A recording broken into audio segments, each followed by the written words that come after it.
Bonjour Joël Abati. Bonjour à tous. Bienvenue dans cette émission à la rencontre de la jeunesse adventiste du sud de la France a pour thème cette année le sport et il nous paraissait important d'avoir un point de vue comme le vôtre. On voudrait vous connaître un peu plus, ce qui vous motive, vous passionne, vous inspire. Alors, quelques mots pour vous présenter tout d'abord.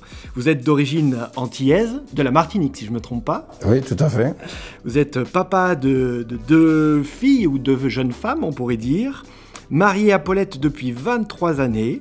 Et votre rencontre avec le handball se fait beaucoup plus tôt, à l'âge de 15 ans. Et c'est le début d'une grande carrière de sportif de haut niveau. Vous allez devenir un costaud. Alors vous l'êtes physiquement, vous êtes un costaud. Et puis vous l'êtes aussi dans le nom dans l'équipe de France dans laquelle vous avez évolué, si je ne me trompe pas. Oui, c'est bien ça. C'est bien ça. Et vous êtes donc physiquement avec nous aujourd'hui, et merci en tout cas pour cela. Alors on va parler un peu de votre palmarès tout d'abord pour vous présenter, pour ceux qui ne vous connaissent pas. J'ai noté 315 matchs, 1470 points. Vous vous rappelez de tous vos buts ? Pas de tous, vraiment. Ce qui fait une moyenne de 4,6 buts par match. Et puis vous avez reçu pour peut-être ce moment le plus beau dans votre carrière, j'imagine, au moment des Jeux Olympiques, vous avez reçu la Légion d'honneur directement de la part du président de la République, qui était à l'époque Jacques Chirac. Alors les plus jeunes peut-être ne s'en rappellent pas, mais c'est un moment historique. Alors votre parcours, c'est médaille d'or, médaille des Jeux Olympiques, championnat du monde, médaille d'or à 2 reprises, en 2001 et en 2009, médaille de bronze en 2003 et en 2005, championnat d'Europe où vous avez obtenu la 6e place en 2002 et 2004, mais aussi championnat d'Europe en 2006 avec la médaille d'or, médaille de bronze en 2008. Enfin, est-ce que vous vous rappelez de toutes ces victoires ? On se rappelle toujours de celle dont on a porté la médaille qui brille, donc forcément double champion du monde, champion d'Europe en 2006 et puis champion olympique en 2008. Alors il y a aussi tout un palmarès international, vainqueur de la Ligue des Champions, vainqueur de la Coupe de EHF. Alors c'est quoi le EHF? Parce que moi je ne connais pas. C'est la Coupe de la Fédération internationale. Comme au foot, on peut y avoir avec tous les clubs européens. Et puis il y a les compétitions nationales, alors là aussi un palmarès énorme. Vainqueur du championnat d'Allemagne en 2001, championnat de France en 2008 et en 2009 à Montpellier. La Coupe de France en 97, en 2008, en 2009. La Coupe de la Ligue 2008. Est-ce qu'on peut dire que vous avez tout gagné ? Oui, sur un parcours d'un sportif de haut niveau, oui.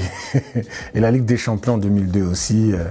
Ça va, je suis assez satisfait, même si ça n'a pas été souvent facile, mais effectivement, je peux dire que j'ai pratiquement tout gagné. Mais tout cela ne vous définit pas uniquement au travers des victoires, au travers de médailles, mais il y a un parcours de vie, et c'est ce parcours de vie qu'on va explorer ensemble.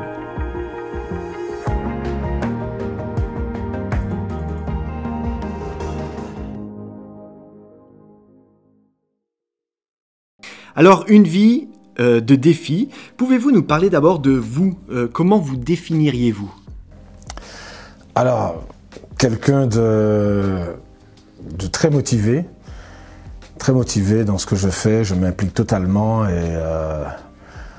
et sans limite. Alors, quand quelque chose me passionne, j'ai le cerveau qui se concentre, je fais un focus sur le truc et je bouge plus dessus. C'est ma motivation et ça se retrouve dans la vie. Quand j'aime quelque chose ou j'aime le faire, je fais que ça et j'oublie tout ce qu'il y a autour. Vous êtes un passionné. C'est la passion. C'est la passion. Comme beaucoup de jeunes Antillais, vous êtes venus en métropole pour vivre un rêve du handball professionnel. Comment avez-vous vécu cette immersion ? C'était pas facile parce qu'il fallait abandonner mes parents. Pour un jeune, c'est difficile d'un coup et j'ai 8000 km à faire quand même. Donc c'est un arrachement de quitter sa famille parce qu'on ne pense jamais qu'on peut la quitter, sa famille. Et en même temps, une source de motivation parce qu'on va faire quelque chose.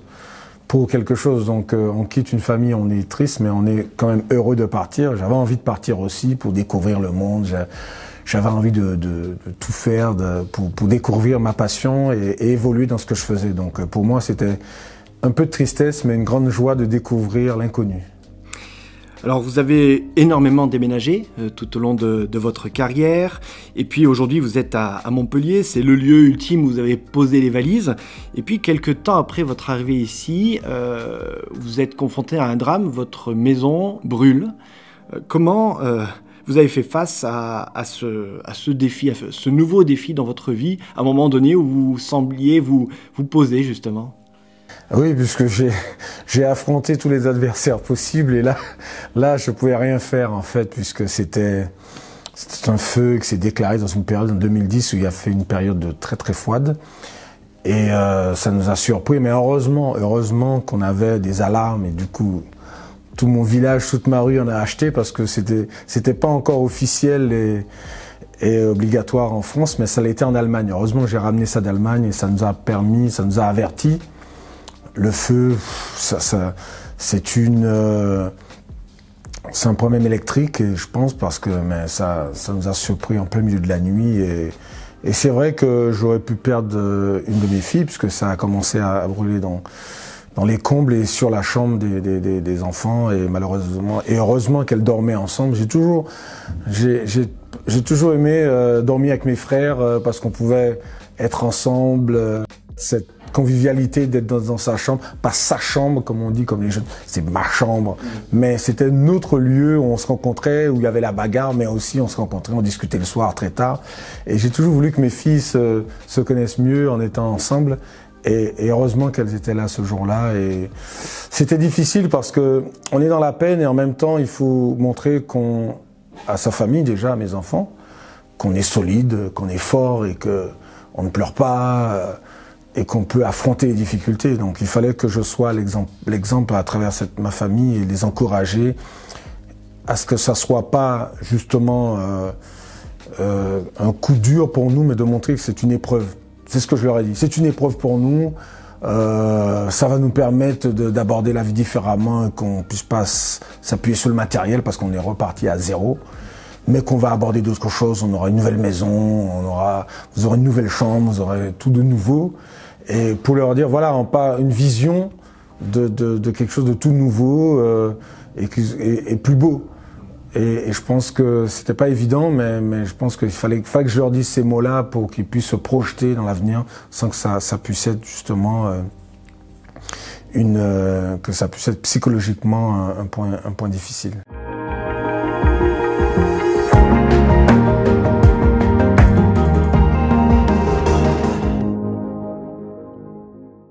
Alors, sans mauvais jeu de mots, vous êtes un homme qui rebondit, qui fait rebondir ce petit ballon Enfin, ce petit, il n'est pas si petit que ça, le ballon de hand, hein. Il faut quand même de sacrées mains. On peut voir vos mains. C'est quand même de sacrées mains. Tordu de partout. Profession, handballeur professionnel. C'est quoi le quotidien d'un sportif de haut niveau ? Un sportif de haut niveau, c'est une vie de sacrifice, mais c'est 2 entraînements par jour, avec une hygiène de vie qu'il faut maintenir, donc c'est l'alimentation, la diététique, tous ces sacrifices, on se permet de manger quelquefois des frites ou autres, mais quand on voit que on peut prendre des kilos, il faut faire attention à notre alimentation, et c'est beaucoup de sacrifices avec les amis, des soirées, beaucoup de choses qu'on n'a pas pu faire et qu'on a privilégié sur un projet commun avec nos équipes. Et avec nos amis, et du coup, oui, j'ai pas eu une vie d'adolescent, je pouvais aller où je voulais, mais j'avais envie d'être dans les meilleures conditions pour être en pleine forme le week-end. Donc forcément, quand il y avait l'anniversaire, j'évitais d'y aller, ou j'y allais pour rentrer le plus tôt possible à la maison. On est préparé à ce sacrifice de sportif de haut niveau, de tout ce qu'il faut renoncer? On n'est jamais préparé, on découvre sur le tard, sur le coup, qu'on peut plus dire parce que le lendemain, qu'on a un match et que si on sort la veille, on est fatigué le lendemain et du coup, la performance est moindre. Donc du coup, on se dit, voilà, par rapport à mon engagement vis-à-vis de mes copains, et que si je veux être le meilleur le lendemain, il faut que je me couche tôt, il faut que j'évite de manger ça, il faut que je sois dans les meilleures conditions. Donc ce sont, au fur et à mesure, et aussi des amis aussi qu'on peut pas voir, et du coup ça nous coupe de certains de nos amis, mais on garde nos vrais amis parce qu'ils comprennent, et dès qu'on a un petit moment où on peut aller les voir, qu'on peut passer ensemble. Donc on commence à canaliser un peu sa vie, à canaliser ses amis. Tout ça nous prend une cours, mais très tôt, j'ai su faire la part des choses et me dire, voilà, j'abandonnerai jamais mes amis, mais je fais un choix où je veux être performant, donc du coup, j'abandonne certaines choses pour gagner de l'autre côté. Alors, au niveau familial, comment trouve-t-on l'équilibre avec ces contraintes de sportif? Parce que quand vous étiez jeune ado, c'est une chose, mais quand vous deveniez papa, mari, comment on trouve cet équilibre? C'est très difficile, c'est pas évident, et je remercie ma famille, ma femme de pouvoir me supporter, je dis me soutenir, de me supporter, parce que c'est vrai qu'après les défaites, on est tout seul à la maison, c'est souvent nos femmes qui supportent les critiques, qui nous encouragent aussi quand on est à la peine aussi, et nos joies aussi. Donc c'est une vie de partage, et je peux dire que ma femme, elle a tout partagé avec moi, et les difficultés aussi, et la joie aussi d'être papa, et où j'ai pas pu maîtriser ça non plus. Donc j'ai encouragé ma femme, je me souviens, c'était extraordinaire, c'était le premier bébé, ma première fille, c'est 1er janvier 2000. À 2h du matin, donc j'imaginais, tout le monde fait la fête, boit du champagne, moi j'arrive avec ma femme, j'ai accouché dans des conditions, c'était la première fois donc difficile, où j'ai dû la coacher, parce que c'était pas évident, une femme qui accouche. J'ai toujours trouvé les femmes très très fortes de ce côté-là, parce que une souffrance qu'on ne maîtrise pas avec les contractions, c'est horrible. Quand je vois son visage, je me dis, elle est très très forte. Alors, quand je parle de vie de sacrifice, je peux dire que chaque maman, c'est une force incroyable qu'elles ont pour mettre au monde les hommes que nous sommes. Alors, vous êtes toujours passionné par le handball. Un sportif peut-être qui vous a interpellé, que ce soit dans le hand ou dans un autre sport? Il y a un sportif de ma génération que j'ai beaucoup aimé, c'est Jackson Richardson, qui vient de La Réunion, qui a un tel respect des règles, un peu comme Nadal au tennis, que j'aime bien aussi, parce que il vous transmet cette énergie de la gagne, cette énergie, mais chaque fois qu'il perd, il ne cherche pas d'excuses, il remercie le vainqueur, parce qu'il combat jusqu'au bout. Et quand il perd, il dit voilà, j'ai combattu contre plus fort que moi. Je suis un peu comme ça. Je me battrai jusqu'au bout, mais si je perds, je remercie le vainqueur en disant voilà, tu as été plus fort, j'ai tout donné. Et le respect, il est vraiment, quand il y a une faute, il dit qu'il y a une faute. Ça j'ai pas souvent été comme ça, mais je dis voilà, c'est vraiment le gars que j'aimerais être. Et j'ai beaucoup de respect pour ce joueur, Rafael Nadal, qui est toujours au haut niveau, malgré son âge, et qui déboute un arbitre quand tu lui dis que c'est pas fait. Il dit non, il y a vraiment faute, donc le point est pour l'adversaire. Il arrive à le faire, quoi, c'est extraordinaire. Alors, l'apôtre Paul utilise l'image du sportif pour parler du parcours du chrétien. En quoi ça vous parle? Ça me parle parce que c'est une vie de sacrifice, c'est une vie de difficulté, d'abnégation. Et chaque jour, on se remet en question. Chaque match d'un sportif, il se remet en question. On peut être bon une journée, il faut être bon la deuxième. Et c'est l'ensemble de toute cette journée, de ce championnat, qu'on peut dire qu'on est le meilleur. Et c'est ça la vie du chrétien, c'est toujours être... on se remet en question. Toujours être motivé, ne jamais baisser les bras. Et quand bien même, quand on est dans la défaite, quand on est par terre, eh bien, on n'est pas tout seul. On a ses amis, il y en a qui ont le Seigneur aussi pour nous aider, nos amis, nos enfants. Tout le monde contribue, et je pense que c'est cette énergie positive de chaque énergie de tout le monde qui fait que cette socialisation, qu'on arrive à rester ensemble. C'est avec nos amis aussi. Nos amis parce qu'ils nous connaissent, parce qu'on les fréquente régulièrement, nos familles qui nous aident aussi et qui nous connaissent le mieux pour trouver les bons mots, pour nous faire réagir et nous porter quand nous sommes en difficulté.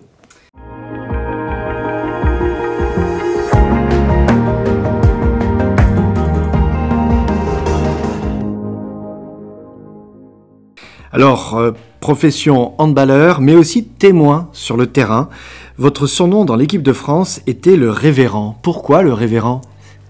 Le révérend, parce qu'un révérend, c'est celui qui porte la parole, c'est celui qui a de l'empathie pour ses amis, c'est celui aussi sur lequel on peut toujours compter. Je crois que dans l'équipe où j'étais, j'étais toujours à l'écoute de mes amis, quel que soit le contexte, parce on est des sportifs de haut niveau, mais on est avant tout des hommes, avec nos difficultés, nos faiblesses. Et je partage aussi, chaque fois que j'ai eu l'occasion de partager avec mes amis, de partager leurs peines, d'être à leur côté pour les faire remonter, que ce soit sur le terrain ou à l'extérieur, dans la vie d'homme aussi, s'il y a des conseils où j'ai pu aider mes amis, j'ai toujours été là pour eux parce que j'avais de l'empathie aussi. Et je crois qu'il faut en avoir quand on est sportif de haut niveau aussi, parce que nous sommes confrontés à beaucoup de difficultés, nous sommes confrontés aussi à beaucoup de stress, de pression, des résultats. Et souvent, on a beau être sportif de haut niveau, on craque aussi. On craque, mais on ne le montre pas par orgueil, mais je peux vous dire qu'il y en a qui rentrent chez eux, qui sont tristes, qui ont aussi des grosses difficultés à se remettre dans le bain, à subir des injustices aussi. Et tout cela, on est critiqué tous les jours et ça pèse à la longue. Alors, souvent, on essaie de faire abstraction, mais ça nous touche quand même parce qu'on vit des émotions et on partage avec un public. Et quand on n'est pas supporté, quand on n'est pas encouragé, ça peut faire des dégâts aussi chez chaque personne. Cela vous est arrivé de prier avec des copains de club, de l'équipe de France? Ça m'est arrivé où j'ai ressassé un copain à moi en plein match, pas en plein match, mais avant un match. Il avait perdu un des membres de sa famille et il est venu me demander de prier pour lui. Alors je lui ai dit, tu me demandes pas de prier pour gagner parce que ça je peux pas le faire. Non, il m'a dit, j'ai perdu un membre de la famille et j'étais triste pour lui. Il était triste, il le montrait pas, mais il est venu me le dire et ça m'a beaucoup touché parce que ça voulait dire aussi que quand quelqu'un a besoin d'aide, je pouvais être là aussi pour l'aider et qu'il pouvait se confier aussi parce que c'était pas évident. Et je me suis dit que ça pouvait m'arriver aussi et que si j'avais quelqu'un à l'écoute, ça m'aurait donné une force supplémentaire. Donc je me suis dit, voilà, je suis avec toi aussi à ce moment-là et je partage ta peine. Comment avez-vous concilié votre foi et le sport de haut niveau? Ça n'a jamais été facile parce qu'il y a aussi des contraintes où on doit s'absenter régulièrement, une fois sur deux, puisqu'on joue à domicile extérieur. On a des préparations qui durent 1 mois, donc coupé de sa famille, mais aussi de pouvoir aller dans son église aussi, qui n'est pas évident. Et donc de se dire que voilà, on est en mission, on reste proche aussi de son Seigneur et que même si on est passionné par son sport, on sait que il n'y a pas que ça dans la vie. Il y a aussi d'autres contraintes, il y a d'autres joies aussi à vivre aussi au-delà des choses spirituelles aussi et que tout n'est pas dans la gagne parce qu'on ne peut pas toujours gagner. Vous nous disiez que vous aviez été touché par des sportifs de haut niveau, Jackson Richardson pour le handball, mais aussi Rafael Nadal pour le tennis. Quel personnage biblique vous a inspiré peut-être, ou personnage au pluriel peut-être, hein? Il y a plusieurs personnages parce qu'il y a Jonas, Jonas qui m'inspire parce qu'il voulait pas du tout aller. Du coup, il a dû vraiment toujours en train de se poser des questions, comme Thomas aussi. Et moi, je suis un peu comme ça. Si j'ai pas vu, je peux pas. Donc ça me pousse à être curieux, à voir les choses pour dire voilà, je l'ai vu. Je n'adresse pour ça. Tout ce que la main ne touche pas. Voilà, est un rêve. Donc il faut que je voie, il faut que je touche pour pouvoir voir que c'est une réalité de la vie, que je l'ai vu dans mes mains propres, que j'ai touché. Donc ça veut dire que j'étais proche, qu'il y a un fluide, qu'il y a un passage d'énergie. Et j'ai toujours tendance à toujours toucher tous mes amis comme ça, parce que je sens que quand je les tiens dans mes mains, quand je les serre fort, que je sens une proximité, je sens leur énergie aussi. Donc ça me fait plaisir donc Thomas qui dit tant que j'ai pas vu, je pense que je suis comme ça, tant que j'ai pas vu, je peux pas le croire, quoi.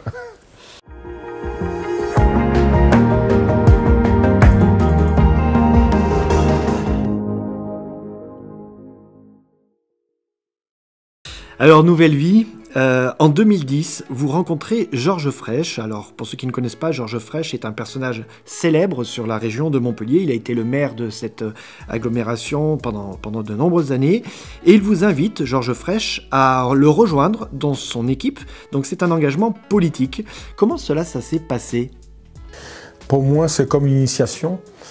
Où vous voyez un escalier, il y a chaque marche à découvrir. Alors, c'était aussi l'envie de m'engager parce que dans la vie, J'incite toujours aux jeunes de s'engager. J'avais envie aussi de construire, parce que la politique, c'est aussi être visionnaire, de construire une cité, de pouvoir s'impliquer auprès de la population. Et j'avais envie de le faire dans le cadre du sport, parce que c'était ça qui m'avait demandé, puisque avec toute mon expérience allemande, j'ai passé plus de 10 ans en Allemagne. J'avais envie de mettre en programme aussi la même politique que faisaient les Allemands, que sur la culture du sport, sur le sport en général, sport santé, sport sur les valeurs, sport aussi éducatif, l'EPS pour certains, éducation physique et sportive. Tout ça, j'avais envie de le mettre dans la cité et mettre une vraie politique sportive en place pour les jeunes. Et il m'a demandé cela. C'était difficile, c'était un contexte pas facile non plus, parce qu'il m'a demandé qu'est-ce que je faisais, qu'est-ce que je ferais l'année prochaine. Et j'ai osé dire, bah, je fais rien, mais ça m'intéressait. Et du coup, je dis voilà, je peut-être pas réfléchi sur le coup, mais je dis voilà, je vais m'engager, je vais voir ce que c'est. Et puis, si ça me plaît, je vais rester. Si ça me plaît pas, je vais changer. Mais cette envie de découvrir, je pense que c'est ça qui me motive souvent. C'est le défi? C'est le défi. Je me souviens le soir, j'ai dit à ma femme, je crois que j'ai fait une connerie. Mais c'est le défi aussi. C'est les challenges. Je crois que je suis un challenger. J'aime bien les challenges. Et je crois que pour moi, c'était important de découvrir ça. Et aujourd'hui, comment ça se passe? Ah ben, j'ai arrêté parce qu'on ne peut pas toujours faire, et je pense que... mais j'ai toujours gardé cette fibre d'engagement. Je pense qu'on ne peut pas rester politique toute sa vie, qu'il y a toujours des gens qui ont des idées, quelle que soit la personne, quelle que soit sa profession, il peut apporter quelque chose à la cité. Et après, j'ai toujours trouvé trouble, quelqu'un qui reste toute sa vie en politique. Alors, c'est vrai quand on est visionnaire, quand on est un visionnaire dans n'importe quel domaine, et qui nous porte des idées, qu'il est convaincu de ce qu'il nous apporte et qu'on le suit, on arrive jusqu'au bout avec lui. Mais il faut donner la main aux autres pour prendre le flambeau, ainsi de suite. Les jeunes, plus jeunes, qui ont des idées, qui portent dans nos valeurs. Il faut que ça suive et que tout le monde participe et que ce ne soit pas qu'un petit groupe, parce que du coup, à force de rester ensemble, il vient ce qu'on ne veut pas voir, c'est-à-dire les conflits aussi, tout ce qui soit. Il faut un temps et après donner la suite aux autres. C'est un engagement sociétal, un engagement pour le plus grand nombre, pour une société. Donc quand on a fini de faire sa part, on le donne à d'autres en transmettant aux plus jeunes. Si je vous entends bien, l'engagement politique au côté de cette équipe de Georges Frêche était surtout un engagement social, humain, un engagement pour faire changer et bouger les lignes peut-être, notamment pour les jeunes. Les jeunes, c'est important pour vous? Oui, pour moi, j'ai toujours aimé le contact des jeunes parce qu'ils ont de l'audace, ils posent beaucoup de questions. Et je suis comme ça aussi. Ça m'arrive, des amis, quand j'ai des questions, je les appelle à n'importe quelle heure pour avoir une réponse parce que je peux pas m'endormir si j'ai pas ça en tête. Et je pense que les jeunes ont besoin de ça aussi, cette transmission du savoir, et c'est ce que je fais en tant qu'entraîneur maintenant. Ils ont besoin qu'on leur transmette et qu'on leur donne des valeurs à travers le sport. Donc j'étais pas un vrai politique, j'étais plutôt... j'ai voulu voir aussi... j'étais devant le sport, c'est-à-dire qu'on était dans des clubs, ça veut dire toute la politique, et d'être politique, c'est d'être derrière aussi, de voir tout ce qu'on a mis pour ce qu'on ait des clubs. Pourquoi on a des clubs, la politique pour mettre des clubs en place, des clubs formateurs, des clubs élites, des associations sportives pour aider les uns et les autres, et les sports amateurs aussi. Pour moi, c'était important de voir tout ça et de ne jamais les opposer, et que le sport professionnel dépend des sports amateurs et dépend des clubs formateurs. Parce qu'il y a des éducateurs, et ça je félicite tous les éducateurs qui passent tout leur week-end, toute leur semaine, à changer, à modeler des jeunes à travers les valeurs du sport pour en faire des hommes avec des valeurs, pour en faire des citoyens avec le respect d'autrui. C'est ça qu'on apprend dans le sport. Le respect des adversaires, respect des règles, respect de l'arbitre qui est garant, justement, comme dans la société, pour nos forces de l'ordre, on respecte les règles pour faire de nous des citoyens modèles. C'est ça le sport en général. Après, il y a le sport spectacle, comme on a pu faire, on peut voir à la télé, mais c'est parce qu'il y a ce sport éducatif qu'on retrouve ce sport élite au plus haut niveau.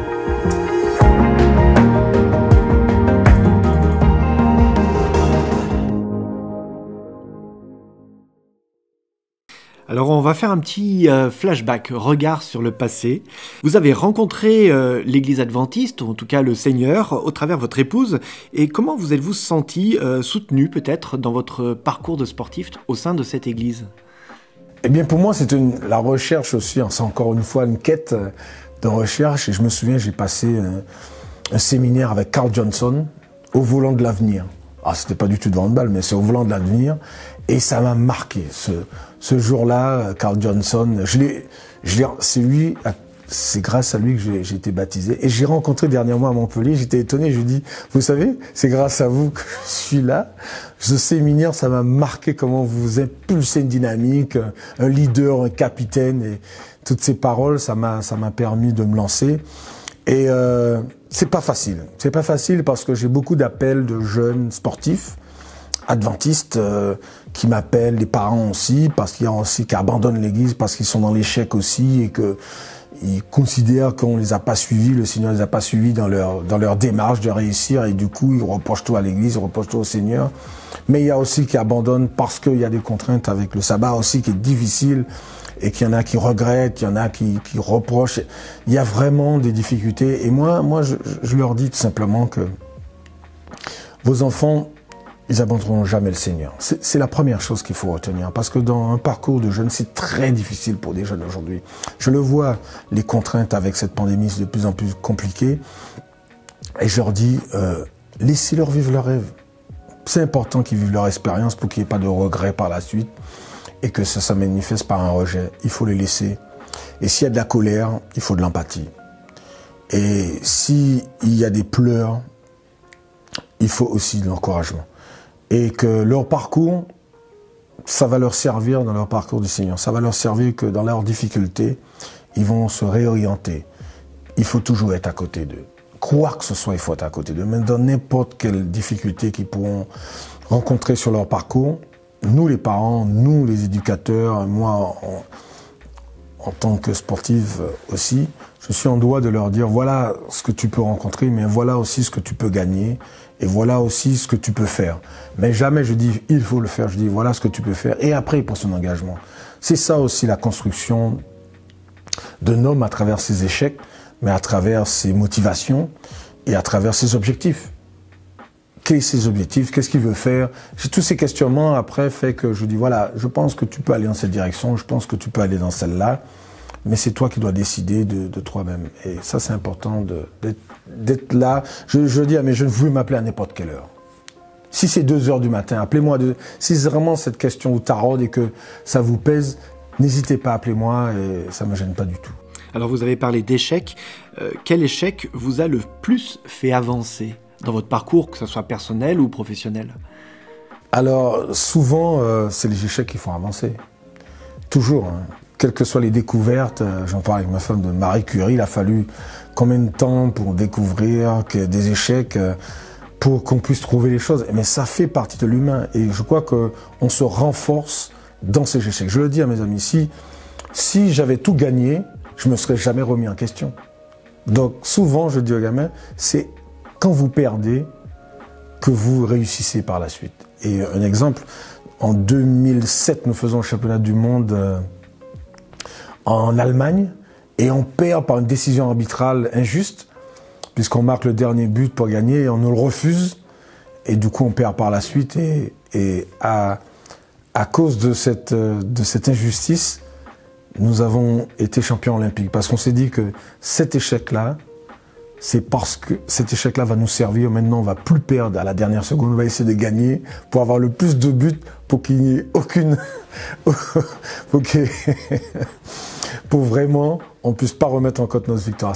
Donc, ça nous a aidé à être champions olympiques et pour nous, c'était l'apothéose. À travers un échec, eh bien, on ressurgit et on montre à tout le monde qu'on est les meilleurs.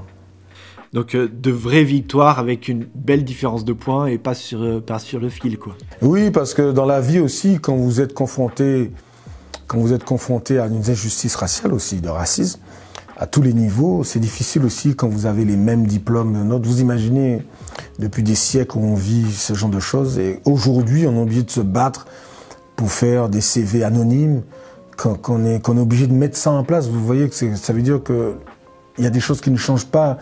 Et que pour un emploi avec diplôme égal, vous n'êtes pas pris, mais quelle injustice! Ça veut dire que toutes les études que vous avez faites avec les perspectives de votre vision, vous êtes obligé de remettre en cause parce qu'on fait la différence par rapport à votre couleur, par rapport à votre pensée, par rapport à vos convictions. C'est horrible et on peut arriver à douter, on peut abandonner aussi. On peut tout abandonner quand ça nous arrive. Quelle valeur retirez-vous du sport? La première valeur? L'abnégation, la détermination. Je crois que c'est ce qu'on apprend quand les petits font sur le terrain. On voit tout de suite les leaders, ceux qui se battent, ceux qui n'ont pas envie de perdre. Alors, je dis pas pour les mauvais perdants, ça peut arriver qu'on soit mauvais perdant, mais c'est l'abnégation, c'est la détermination. C'est-à-dire que il faut pousser des portes. Même si vous voyez l'échec, eh bien, on se remet debout et on y va encore au charbon. On y va aussi pour montrer qu'on est meilleur. Et je leur dis à n'importe quel niveau, je dis, si vous êtes pâtissier, si vous êtes boucher, ben soyez le champion du monde de boucher. Soyez les meilleurs. Confrontez-vous aux meilleurs. Allez chercher les meilleurs pour que vous puissiez réussir dans ce que vous aimez, quelle que soit votre profession. Je dis ça à mes jeunes parce que souvent on pense que la réussite, c'est ceux qui sont dans la finance, qui ont les grosses voitures. Non, on peut être champion du monde dans sa catégorie parce qu'on est déterminé, parce qu'on veut être le meilleur. Il faut aussi se battre parce que on est dans la mondialisation aujourd'hui et on est confronté à des Chinois de l'autre côté. Donc il faut qu'on soit à la hauteur parce que c'est aussi le défi que nous proposent les nouveaux enjeux que nous propose le monde. Quelle est votre plus belle joie dans votre carrière? Ma plus belle joie, c'est la naissance de ma fille. Je le dis parce que c'est extraordinaire ce truc. C'est extraordinaire, une naissance et c'est une médaille qu'on peut vivre que quand on est père et quand on le voit son enfant naître, c'est extraordinaire. Et cette joie-là surpasse toutes les victoires aux championnats du monde, aux Jeux Olympiques, en Coupe de France et ailleurs? Ah oui, ça surpasse tout parce que c'est le fruit de votre amour et quand vous voyez votre fille naître. Alors je dis, j'ai toujours voulu avoir une fille. Je dis, vous voulez une fille qui ressemble à une femme, comme ça je suis sûr que... Et j'ai eu 2 filles, donc... Non mais c'est extraordinaire ce truc et je suis admiratif la construction à deux et la manifestation de cet enfant qui est le fruit de nos amours. Et la naissance, c'est difficile, c'est dans la souffrance, mais en même temps, quelle joie quand vous avez votre enfant en bonne santé, ça vaut tout. Parce que les médailles, elles sont là, mais elles passent, puisqu'on engendre d'autres, mais nos enfants, ils sont toujours là jusqu'au bout. Et même si quand elle aura 50 ans, ce sera toujours ma fille, je lui ai dit, elle sera toujours mon enfant jusqu'au bout.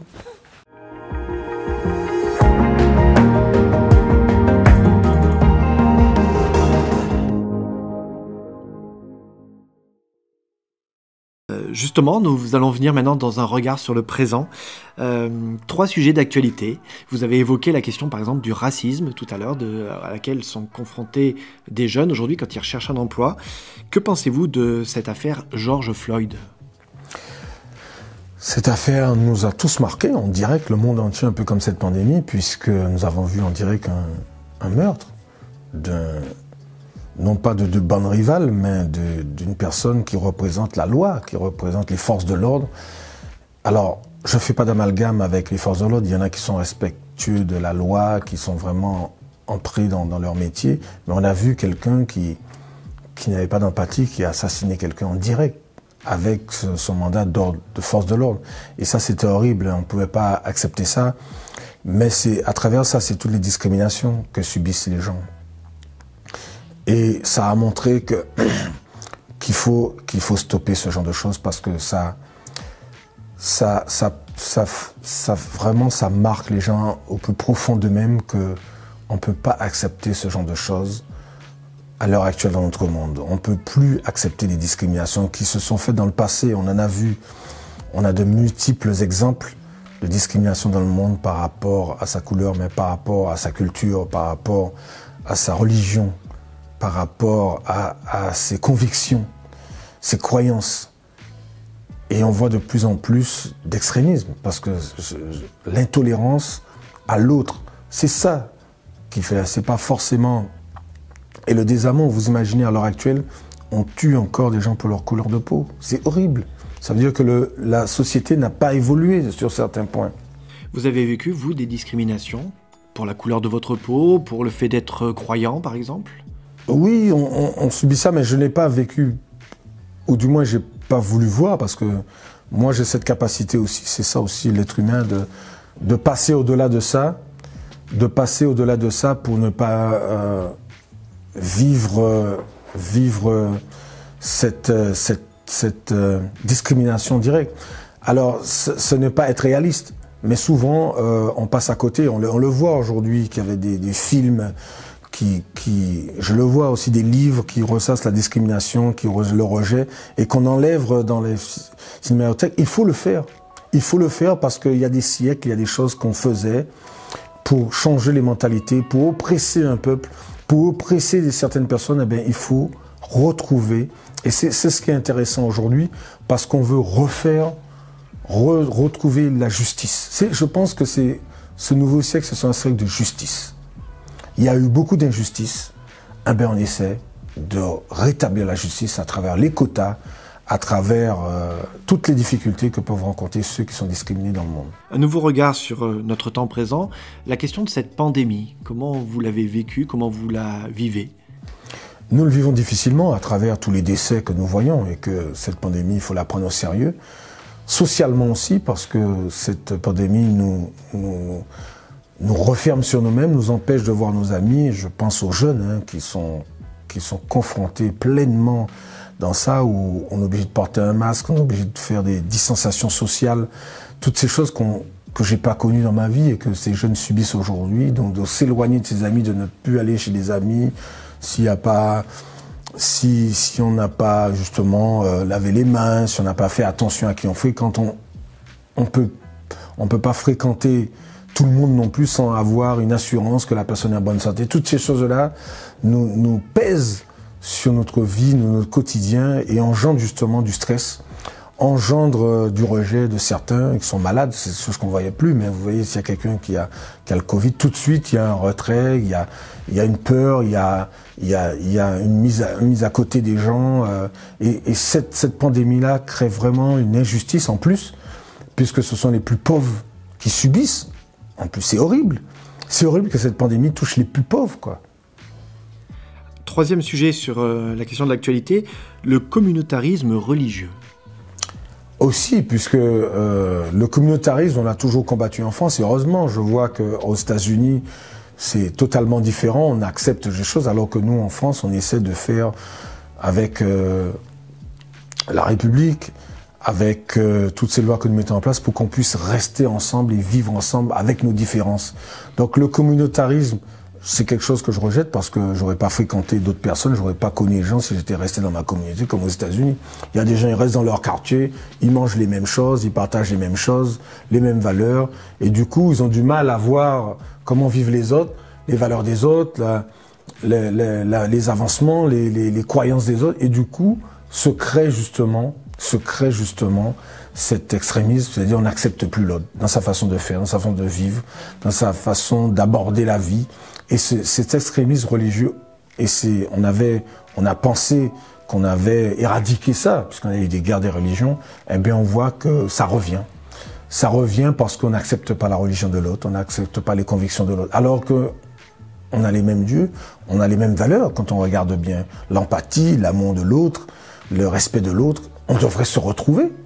Eh bien, il faut faire attention où certains pensent qu'ils sont plus croyants que d'autres, qui sont les avocats de leur Dieu.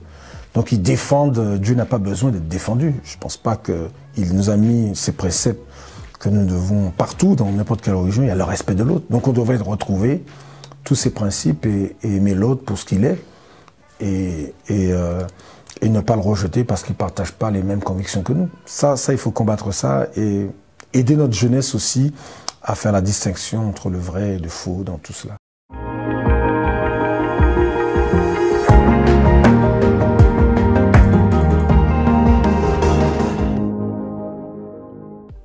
Deux petites questions philosophie. Alors, qu'est-ce qui vous donne de l'espoir dans les relations humaines ?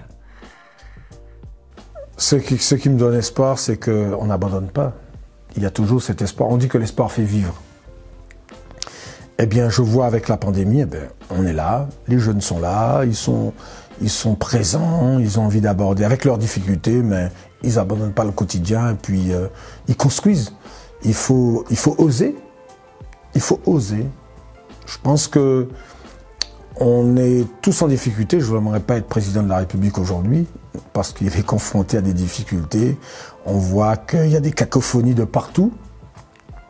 Même les médecins qu'on pensait qu'ils pourraient s'entendre, eh bien on voit qu'il y a deux discours différents. On se demande est-ce qu'on va prendre ce vaccin, sachant que le médecin, on devrait se retrouver. Alors déjà politiquement, il y a des grandes divergences, mais on devrait avoir des convergences chez le médical, et on voit que tout le monde n'est pas. Donc vous voyez la difficulté qu'on a ne serait-ce que pour accepter un vaccin aujourd'hui.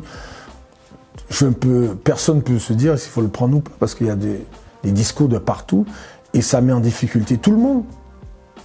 Tout le monde, même le corps médical aujourd'hui, il y a 30% qui prennent des vaccins. Vous imaginez, ceux qui doivent en prendre, ils se demandent, mais si eux ils ne prennent pas, pourquoi je le ferais? Vous avez vu la difficulté aujourd'hui, les convictions qu'on a de faire, même pour un vaccin aujourd'hui, on ne sait plus si on doit le prendre ou pas. Quelle est la valeur la plus importante pour vous? Pour moi, la valeur, c'est la fidélité, même si c'est pas toujours évident, mais moi, je suis fidèle en amitié et je crois qu'il faut garder ça. C'est-à-dire que, pourquoi je dis ça? Parce qu'on doit aimer les gens avec ses défauts et ses qualités. Donc, quels que soient vos amis, si vous savez qu'il a des défauts, regardez ses qualités avant tout et faites le poids entre ce qu'il est capable de faire et d'essayer de ne pas le juger, mais vraiment de l'accompagner. Je crois que c'est ça, hein, l'amitié. C'est un vrai ami, c'est quelqu'un sur qui on peut compter, malgré nos défauts et malgré nos actes qui n'ont pas plu, mais on est là, on sait qu'on peut compter sur nous.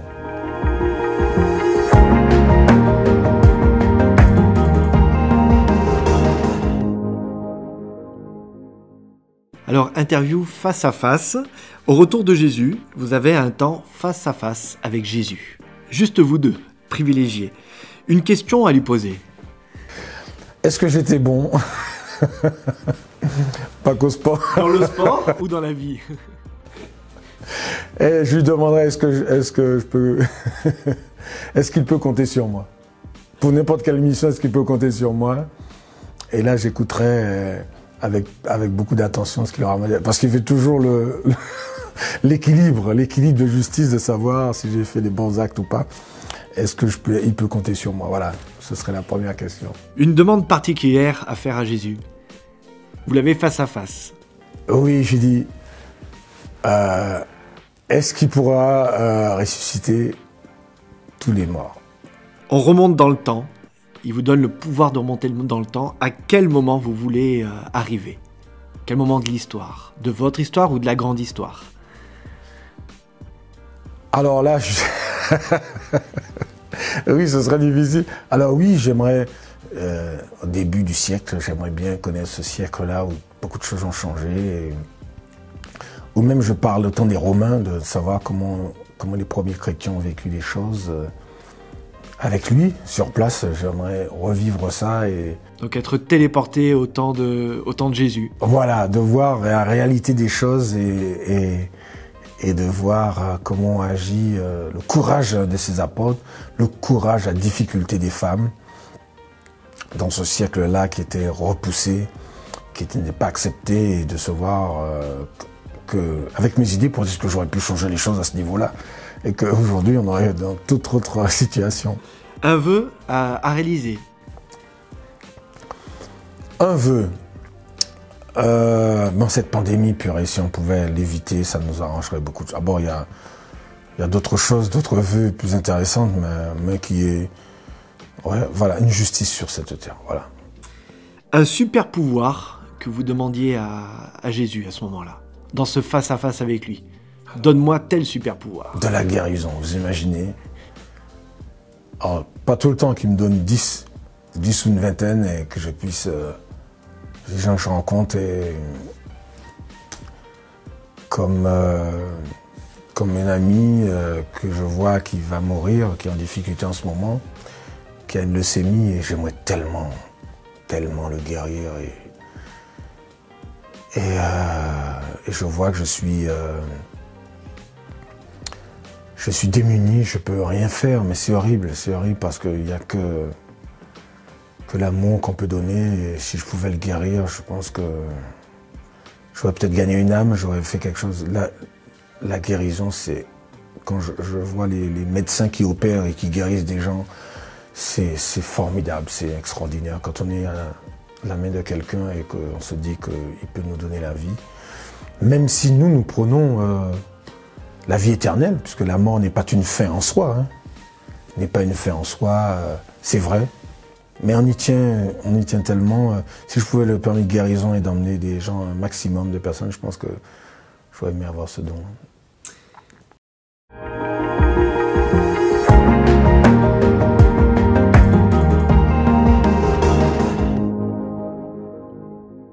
Bouteille à la mer. Vous savez, c'est cette bouteille qui part comme ça sur la mer, sur l'océan. Quel conseil pour les jeunes croyants? Les jeunes croyants, persévérer. Persévérer parce que cette vie, elle est de plus en plus difficile dans le sens où il y a ce mélange de vérité et de mensonge. C'est très difficile, comme je dis tout à l'heure, pour un jeune de se projeter quand l'histoire qu'on nous raconte, c'est pas celle qui s'est passée. Les gens qui nous racontent, c'est pas la vérité qu'ils nous disent. Donc vous imaginez dans quel embourbillon vous êtes, qui faire confiance. L'histoire qu'on vous raconte, elle est fausse, donc il faut revoir les choses. Les personnes sur lesquelles vous appuyez, ce sont les médecins ou les avocats, ils vous racontent, c'est pas forcément la vérité. Et les jeunes dans tout ça, ils savent pas comment ce qui penchait. Donc, sondez vos amis, sondez les Écritures pour savoir. Et je crois que c'est ça le plus dur. C'est que maintenant, tout est mélangé, la vérité dans le mensonge, et que les jeunes sont attaqués de partout. On le voit aujourd'hui, que ce soit dans les universités, c'est d'actualité, que ce soit à l'école, l'hypersexualisation qu'on en voit à la télé, ils sont attaqués de partout. On voit que ça dans les clips, on voit que ça, que des trucs sexualisés. Donc, ils sont attaqués très tôt. Très tôt, ils sont attaqués par ceux qu'on pense qui pourraient nous aider, que ce soit l'école, que ce soit la télé, que ce soit les réseaux sociaux. On voit aujourd'hui que des jeunes de 14 ans a tué son autre copain parce qu'il avait menacé sur les réseaux, qu'il avait diffusé des photos, toutes ces choses-là. C'est intéressant l'actualité. La technologie, c'est important. Il nous faut, aujourd'hui on peut téléphoner à n'importe dans le monde entier, c'est bien.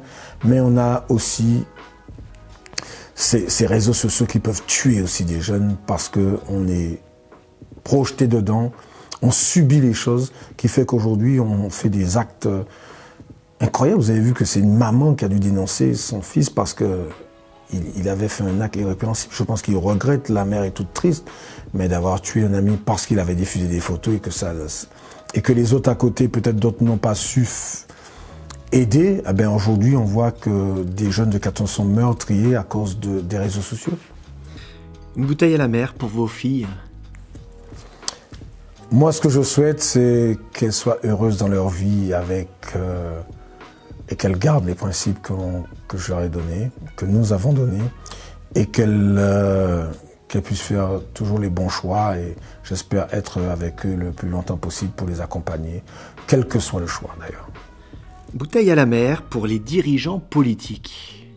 Les dirigeants politiques, alors, sans être complotiste, sans être... Je leur fais confiance parce que c'est pas facile. J'ai été dans la politique et prendre des décisions pour une communauté, c'est très très très difficile. On n'est pas sûr d'être dans la vérité parce que ça peut changer d'une décennie à l'autre. Et on voit les politiques aujourd'hui, soyez vrais dans ce que vous faites. Engagez-vous, je dis à n'importe quel jeune, engagez-vous en politique aussi. Peut-être que vous allez apporter des choses. Ils sont confrontés à la corruption aussi, donc de les protéger de tout ça et qu'ils puissent prendre les bonnes décisions sans avoir la pression de l'argent ou du pouvoir. Dernière question, qu'est-ce que vous souhaitez à ceux qui ont écouté cette interview?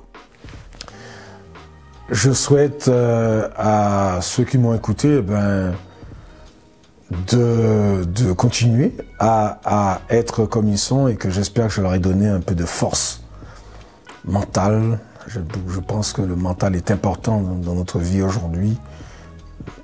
J'espère qu'ils ont cette force pour discerner le vrai du faux, que j'espère que je les ai motivés dans tout ce qu'ils ont envie de faire, dans leur travail, dans leurs écoles, dans ce qu'ils ont envie de faire, dans leur passion, dans leur foi aussi.